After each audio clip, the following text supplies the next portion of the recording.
Hi, hello all. Welcome to Simple Max Magic Tamil. Percentage problems பார்த்துட்ருக்கோம். Next question. Find the value of 45 divided by 100 into 750 minus 25 divided by 100 into 480.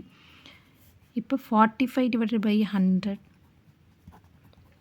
into 750. இதை cancel 0 cancel ஆகிடும்.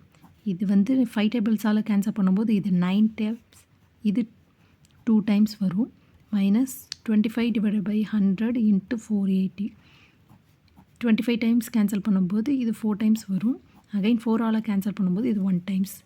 9 into 75 divided by 2. 9 into 75 வந்து 675 divided by 2 minus 120. 675 divided by 2 வந்து 337.5 minus 120. இதை solve பண்ணும்போது 217.5. இதுதான் answer. இந்த video உங்களுக்கு பிடிச்சிருந்தால் லைக் பண்ணுங்கள், ஷேர் பண்ணுங்கள், மறக்காமல் சப்ஸ்கிரைப் பண்ணுங்கள். Thank you so much.